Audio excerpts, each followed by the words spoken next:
লাগছে।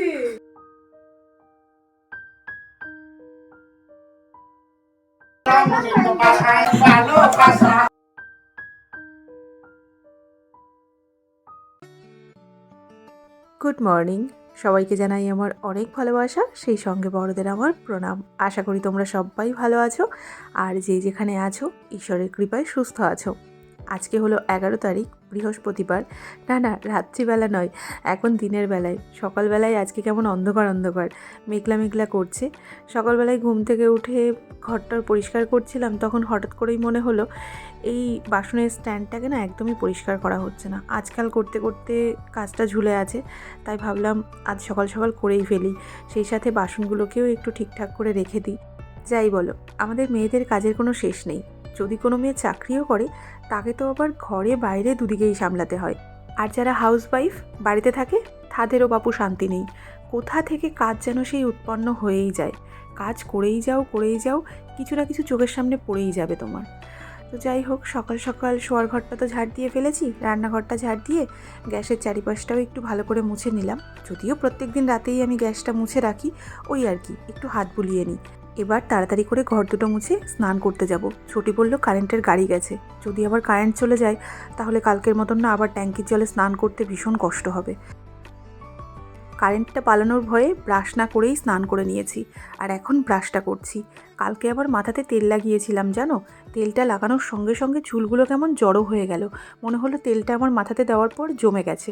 কিন্তু আজকেও আর শ্যাম্পু করতে পারলাম না, যদি কারেন্ট চলে যায় সেই ভয়ে। কালকে দেখব। এখন চটপট করে ব্রাশটা করে নিই। তবে ব্রাশটা করার সঙ্গে সঙ্গেই দেখছি অর্কবাবু চলে এসেছে, আর অর্কবাবুকে দেখেই ছুটে চলে এলাম ওকে একটু কোলে নেওয়ার জন্যে। আগে ওর সঙ্গে একটু গল্প করে নিই, তারপর খাওয়া দাওয়া করা যাবে। নেটুবাবুদের খাওয়া দাওয়া হয়ে গেল, আর আমি এখনও জোগাড়ই করতে পারলাম না। বাড়িতে আসার পর থেকে কী যে করি আমি জানি না, কিন্তু সারাদিনে একটু সময়ও পাই না জানো। অর্কবাবুর কাছে গিয়ে ওকে একটু কোলে নেব, সেই সময়টুকুও আমার থাকে না। ওই জন্য যখন আসে তখন একটু দৌড়ে গিয়ে কোলে নিই। তবে এখন ওকে নিয়ে একটু বসবো, ওর সঙ্গে একটু গল্প করব, তারপরেই খাওয়া দাওয়ার ব্যবস্থা করব। তবে আজকে কিন্তু অন্য দিনের তুলনায় না একটু এগিয়ে আছি, মানে কাজকর্ম স্নান ধান সমস্ত কিছু হয়ে গেছে একদম সময়ের মধ্যে। এখন বাস অর্কবাবুর সঙ্গে একটু গল্প করি। আমাদের অর্কবাবু না বয়সের থেকে বেশি তাড়াতাড়ি বড় হয়ে যাচ্ছে। ওর ঘাড় যেমন শক্ত হয়ে গেছে, তেমনি ও কথা বলারও চেষ্টা করে জানো তো। কানটাও হয়ে গেছে, চোখটাও হয়ে গেছে। চিম্মার সঙ্গে কত গল্প করতে চাইছে। আর কয়েকটা মাস যেতে দাও, তারপর দেখবে আমাদের অর্ক ও নেতুবাবুর মতন কত কথা বলবে। হ্যাঁ, ঠান্ডা লাগছে, খুব ঠান্ডা। ঠান্ডা, হ্যাঁ ঠান্ডা। তুমি একটু বলো তো ঠান্ডা। অর্কবাবু চলে গেছে বাড়িতে, আর এবার আমি আমার কাজে লেগে পড়েছি। ফ্রিজে না সেই কবেকার আনা ধনেপাতা ছিল, মানে বহরমপুর যাওয়ার আগে যে ধনেপাতা এনেছিলাম সেই ধনেপাতা ছিল। অনেক দিন হয়ে গেছে তো বেশিরভাগটা নষ্ট হয়ে গেছে, তবে মাঝখানের পাতাগুলো ভালো আছে, সেগুলোকেই একটু বেছে রাখছি। ওখান থেকে না খানিকটা ধনেপাতা ধুয়ে নিয়ে এলাম, আর এবার মিক্সির জারে দিয়ে এর মধ্যে দিয়ে দিলাম 2 কোয়া রসুন, আর 3টে কাঁচা লঙ্কা দিয়েছিলাম, পরে একটা দিয়েছিলাম আর কি। আর এবার একটা টমেটোকে 4 ফালি করে বীজটা ফেলে দিয়ে দিলাম, আর দিয়ে দিচ্ছি ছোট্ট এক টুকরো আদা। এবার এটাকে একটু ঘুরিয়ে নিয়ে আসবো। হ্যাঁ, তোমরা ঠিকই ধরেছো, এটা দিয়ে আমি একটুখানি চাটনি বানাবো। তবে আজকে আমি একটা ভুল করেছি, টমেটো দিয়েছি বলে না আজকে আমি বরফের টুকরো ব্যবহার করেছিলাম না, যার জন্য চাটনির কালারটা একটু কালচে হয়ে গেছে। আর এবার একটু বিট নুন মিশিয়ে নিচ্ছি। তবে একটুখানি লেবু থাকলে ভালো হতো, লেবুটা না আজকে আমার কাছে নেই। আমার চাটনি হয়ে গেছে তৈরি। আর এবার একটা পেঁয়াজ নিয়ে সেটাকে যতটা সম্ভব পাতলা পাতলা করে চাকু দিয়েই কাটছি, চাইলে চপারে কাটা যেত, কিন্তু চাকু দিয়েই কাটলাম। এবার একটা আলুকে কদুকসের সাহায্যে ঘষে নেব, তবে বড়টা নিলে না তাড়াতাড়ি হতো, এই ছোটোটা কেমন বাঁকা হয়ে যাচ্ছে। যাই হোক, এখনকার মতন কাজ হয়ে গেল। এবার এই আলুটাকে আমি একটুখানি ধুয়ে নেব, না ধুলেও হতো কিন্তু আমি ধুয়ে ব্যবহার করব। তবে এখনই আলুটা দেব না, একটুখানি এটাকে জল ঝরানোর জন্য রেখে দিলাম। আর এবার 2টো গাজর কেটে নিয়েছি, সেগুলোকেও একটু ভালো করে কদুকসের সাহায্যে ঘষে নিচ্ছি। আর গাজরটা একবারে আমি পেঁয়াজের মধ্যে দিয়ে দিলাম। আর এবার কিছুটা বিনস আর পেঁয়াজগুলিকে চপারে কেটে নেব, আর সেই সাথে একটা কাঁচা লঙ্কাও দিয়ে দিচ্ছি, যেটা আমার গাছের। আমাদের গাছের লঙ্কাগুলোতে কিন্তু বেশ ঝাল, তাই একটাই ব্যবহার করলাম। একে একে পেঁয়াজকলি, বিনস, আলু সমস্ত কিছুই দিয়ে দিলাম, আর এবার 2টো ডিম ভেঙে দিলাম। দিয়ে দিলাম 1 চামচ গোলমরিচের গুঁড়ো, একটুখানি হলুদ গুঁড়ো, পরিমাণ মতন লবণ, আর দিয়ে দিচ্ছি কর্নস্টার্চ। আমার কাছে না খোসা ছাড়ানো তিল ছিল, সেটাও খানিকটা দিয়ে এবার সমস্ত কিছু ভালো করে একটু মিশিয়ে নেব। আজকের ব্রেকফাস্টটা একটু অন্যরকম করব। আমার নিত্য নতুন ব্রেকফাস্ট বানাতে খুবই ভালো লাগে, হয়তো সবসময় সময়ের জন্য পেরে উঠি না, তবে হঠাৎ করেই মাথাতে এলো আমার কাছে তো চিজ আছে, তো ভাবলাম চিজটাকে আজকে আর ওই গ্রেট করব না, হাত দিয়ে ভেঙে দেব। তো যেদিন যেটা ভাবি না প্রত্যেক দিন তার উল্টোই হয়। কালকে এমনিই দেখছিলাম গুঁড়ো হয়ে যাচ্ছিল, তবে আজকে আর হলো না, শেষ পর্যন্ত শুধু শুধু আমার হাতে লাগলো, ঘষতেই হলো। আজকে যেটা আমি বানাবো ভাবছি, এটা আমি প্রথমবার বানাচ্ছি। কেমন হবে খেতে, আদৌ বানানো যাবে কি না যাবে সেটা সত্যি আমিও জানি না। তোমাদের নিশ্চয়ই মনে আছে বহরমপুর থেকে আমি এবার এই প্যান্টটাও কিনেছি, তো আজকে এটা ব্যবহার করব, তার জন্য একটুখানি ধুয়ে নিয়ে এলাম। আর এবার একটা শুকনো কাপড় দিয়ে এটাকে একটু মুছে নিচ্ছি। আর এবার এক টুকরো বাটার ভালো করে একটু ঘষে এর মধ্যে ব্যাটারটা দিয়ে দেব। তবে 4টেতেই একবারে দিয়ে দিচ্ছি, কারণ যতটুকু ব্যাটার হয়েছিল না 4টেতে ঠিকঠাক এঁটে গেছে, সেই জন্যে আর আমি বাড়াইনি। তো চলো এবার এটাকে একটু ঢেকে দিই। তবে ওদিকে দেখছি ছোটি চলে এসেছে। ছোটি আজকে ডিমের ঝোল রান্না করেছে, সেটাই আমাকে দিতে এসেছে। ভালোই হলো, দুপুরে ভাত করে নেব আর ডিমের ঝোল দিয়ে খাওয়া হয়ে যাবে আমার, মানে দুপুরে আর রান্নাবান্না করছি না। তবে এদিকে মনে হচ্ছে এটা একটা পিঠ হয়ে গেছে, কিন্তু এটা উল্টাতে গিয়ে না খুবই সমস্যা হচ্ছে। তো মনে হচ্ছে হাত দিয়েই উল্টে দিই, বেশি ঝামেলা করতে যাব না। এই বলেছি না শীতকালে এই একটা সুবিধা, জানো তো। তবে দেখতে না এত ভালো লাগছে। তো এদিকে এটা একটু উল্টে পাল্টে দিলাম, আর পাশের চুলাতে গ্রিল প্যানটা বসিয়ে একটুখানি বাটার ঘষে এবার কয়েকটা ব্রেড সেঁকতে দেবো। তবে ব্রেডগুলো দেওয়ার পরে না হঠাৎ করেই চোখে পড়লো ব্রেডের ওপর দিয়ে না পিঁপড়ে ঘুরে বেড়াচ্ছে। আমি কত কষ্ট করে বহরমপুর থেকে বয়ে নিয়ে এলাম ওদেরকে খাওয়ানোর জন্য, বলো তো।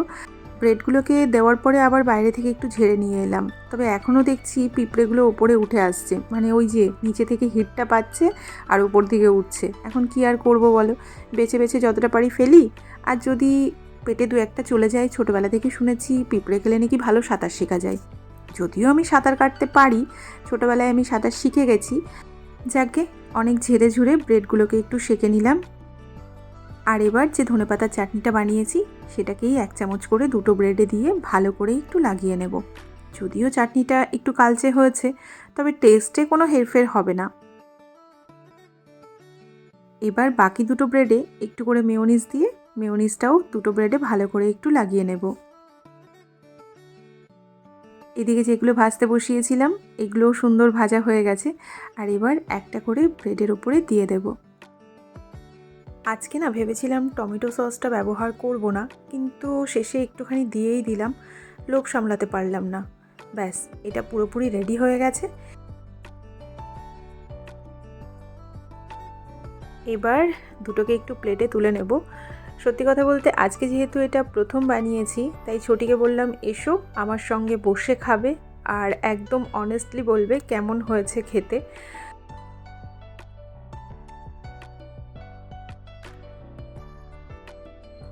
দারুণ হয়েছে, দারুণ। বাচ্চাদের কষ্ট টিফিন সার্থক। বাচ্চাদের টিফিন দেওয়া খুব ভালো লাগে, মানে একটা করে দিলে পেট ভরে যায়। খাবারটা তৈরি করতে একটু সময় লেগেছে ঠিকই, কিন্তু খেতে সত্যিই খুব ভালো হয়েছে। এদিকে নেটুবাবু এসে বলছে আমি কোথায় বসবো, তো জেঠু যখন থাকে আমরা তখন ওই টুলটা এনে 3জন বসি, তো সেটা ওর মাথাতে আছে। তো এই টুলটার ওপরে না অনেক কিছু ছিল, সেগুলো নামিয়ে ওই টুলটা নিয়ে এলো। আমি আবার ছোটিকে বললাম তুমি টুলে বসো, ওকে চেয়ারটা দাও, না হলে আবার পড়ে যেতে পারে। তো এখন ওর জন্য একটুখানি বানিয়ে দেব। তো ওকে অর্ধেকটা কেটে একটা বানিয়ে দিলাম। প্রথমে খাবে না করছিল, তারপরে যাই হোক একটু একটু করে ছিঁড়ে খাইয়ে দিচ্ছি। তবে আমাদের খাওয়া প্রায় শেষের দিকে, এমন সময় কাকিমা এলো। তো কাকিমা এসে অল্প একটু ভাগে পেয়েছে, আর তারপরে কাকিমা চলেও গেছে। আর এখন আমি বাসনগুলো একটু ধুয়ে নেব। হ্যাঁ, এই সমস্ত খাবার বানাতে গেলে একটু বাসন কোসন লাগে এবং সেগুলো এঁটেও হয়। তবে এদিকে বাসন ধুতে ধুতে আবার কাকিমা চলে এসেছে।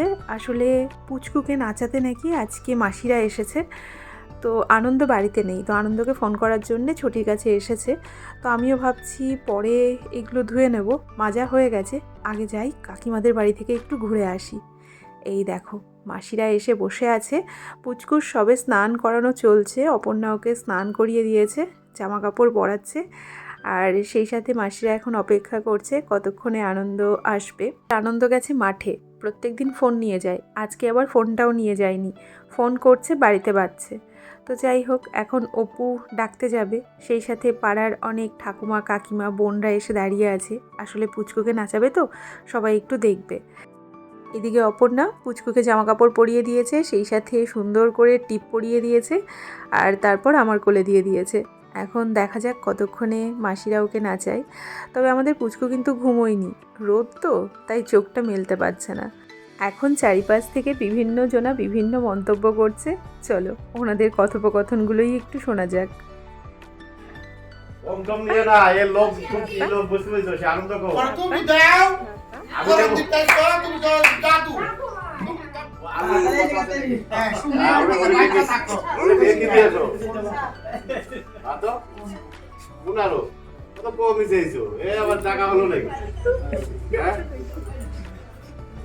দাদু সাথে তুই টাকা আমি চাপ করলু দাদু কে মারলো তোমাদের ভালোবাসার জিনিস।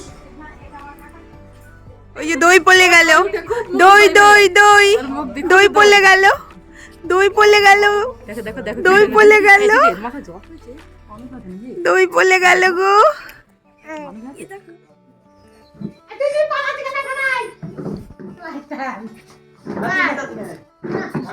মা বলে আইরে গোপাল মা বলে হে মা বলে আইরে গোপাল মা বলে আয় আমার লীলা সোনা মা বলে আয় আমার বাজায় সোনা মা বলে আয় খালছরাতে মুনিয়াম কোলের বাচ্চা দনি খালছরাতে মুনিয়াম কোলের বাচ্চা দনি যা কোলে যা সদর কোলে নীলা মুনি গোপাল আয় মা মা বলে চেয়েছিলাম দাদু আয় মা মা বলে চেয়েছিলাম মনেতে আরে রাগা হলে মাগা মহাকালী মিলাইয়া দিল সোনার আমার বেঁচে থাকুক সোনা চাঁদ আমার ছেলে আছে ভালোই আমার নয়ন জুড়াইল ঠান্ডা লাগছে হাতে হাতে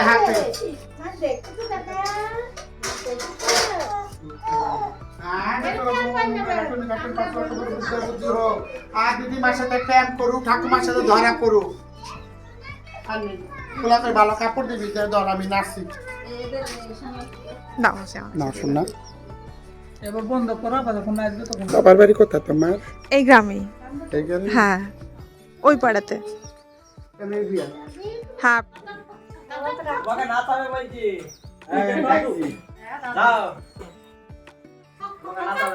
কাকা তো আগে থেকেই শুকিয়ে পড়েছে। তোমার কাকা তো শুকাবে। কাকা আগে থেকেই শুকিয়ে পড়েছে।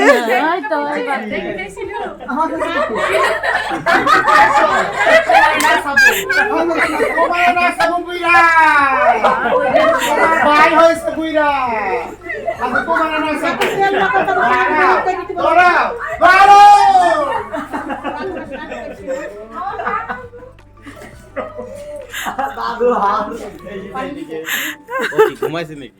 হ্যাঁ,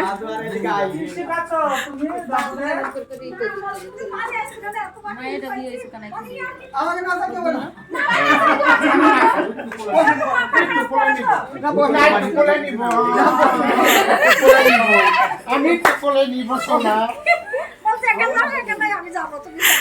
আসো দাদু আই লাডু আসো বাতা পড়িল বাতাসে তো পড়ে যাবো দাদু ঠাকুমার লোক সারাদিন কাজ করালো কি হবে? দিয়ে দাও এই ঠারণদের কিছু দিয়ে দাও। আর শুকানো নাতি হয়েছে মেয়ের পাচ্ছে লেছে বা মেয়ের পাচ্ছে লেছে বা কিছু কেন আই লাডু তুলো বুড়া বলে বাড়া ছেড়ে দিব বুড়া দাও বুড়া তুলো ইউটিউবে দেখবে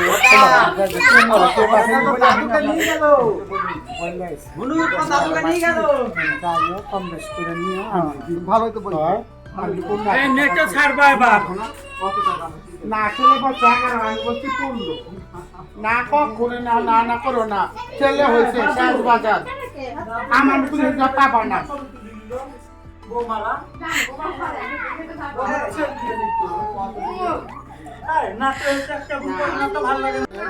ও নাতি কে নাচতেছে নাতি যাবে এই এরা কে নাচতে গিয়েছিল কত দিয়েছিলেন? 1000 টাকা নিয়েছিল এই পাতলা ছিল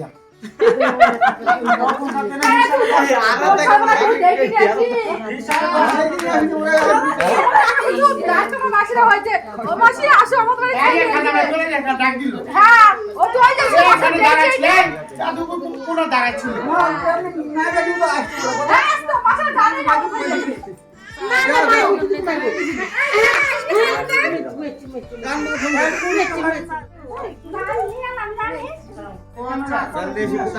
না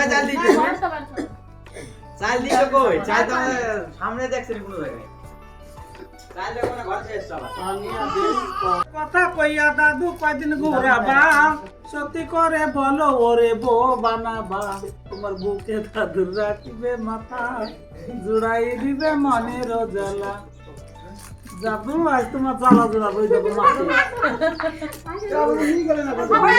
একটা কাপড় দাও জ্বালা গেল প্রেমের জ্বালা বলে সারা করে ছটফট করে দাদুর জন্য মন পুড়ে নিতা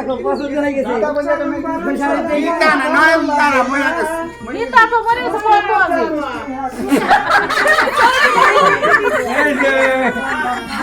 মাছ গেছে ওই যে গান শোনাতে পারে उसके शादी करोगी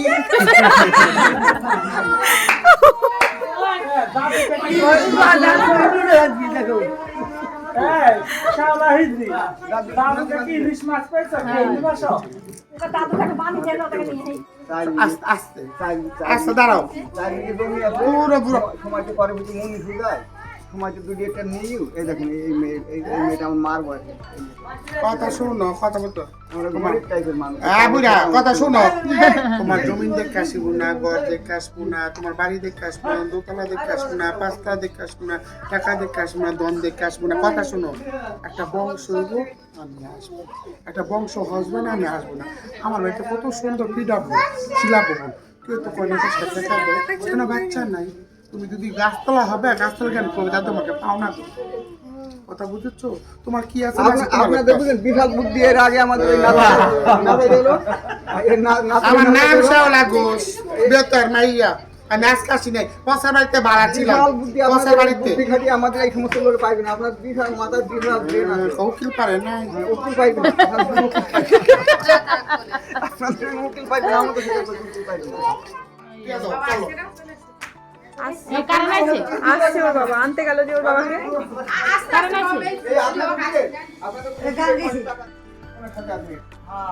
আমি যদি এখন তোমাকে বলি 100 টাকা কম দামের আমারি ফলাইয়া কেন তুমি ডাকা সব কিছু মিলে টাকা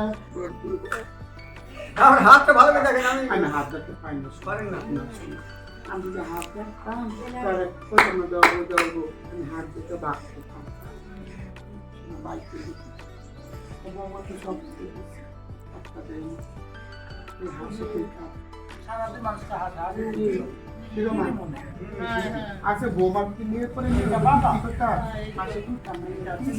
আজকে যে দুটো মাসি এসেছেন দুজনাই ভীষণ ভালো মানুষ ভীষণ মজার মানুষ অনেক সময় কি হয় মাসিদের সঙ্গে কথা বলতে মানুষ ভয় পায় ওনাদের মুখের ভাষা হয়তো খারাপ হবে কিন্তু সব মানুষ তো একরকম হয় না বলো আজকে মাসিরা আবদার করেছে 15,000 টাকা এখন আনন্দর সঙ্গে কথাবার্তা চলছে কত কি মাসিরা নেবেন তো আনন্দ বলেছিল যে মাসি 5,000 টাকা দেব তো শেষ পর্যন্ত 6,500 টাকাতে ডিল ফাইনাল হয়েছে যেহেতু মেয়ের পরে ছেলে হয়েছে তো মাসিদের আবদারটা একটু বেশি সত্যি বলতে এনাদেরকে দেখলে একটু কষ্টই হয় আমরা সব একসঙ্গে থাকি একই সমাজে থাকি তবুও কেমন যেন ওনাদেরকে একটু আমাদের থেকে দূরে করে রেখেছি না তবে এটা ভেবে ভালো লাগে এখন ওনাদেরও সমাজে একটা জায়গা হয়েছে ওনারাও স্বীকৃতি পেয়েছেন সব জায়গাতে ছোটোখাটো সামান্য না পাওয়ার জন্যে আমরা কত রাগ করি কত অভিমান করি কত খারাপ লাগে আমাদের আর ওনাদের জীবনটা ভাবো সম্পূর্ণটাই না পাওয়া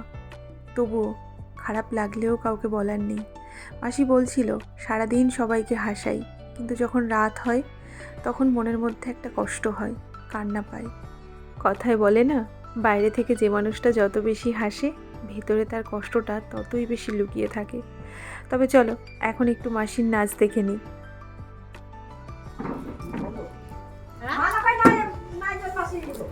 এই তোমাকে চাই আমি আরো কাছে, তোমাকে বলার আরো কথাই আছে, আমি বলতে পারি না মুখে তোবা তোবা, দিলে সারাম লাগে ও আহা, দেখি সারাম লাগে ও আহা, তুমি জানা জানি ভালোবাসা কেমন করে আমি মিলামিশা, যদি জানা জানি ভালোবাসা কেমন করে ভালোবাসা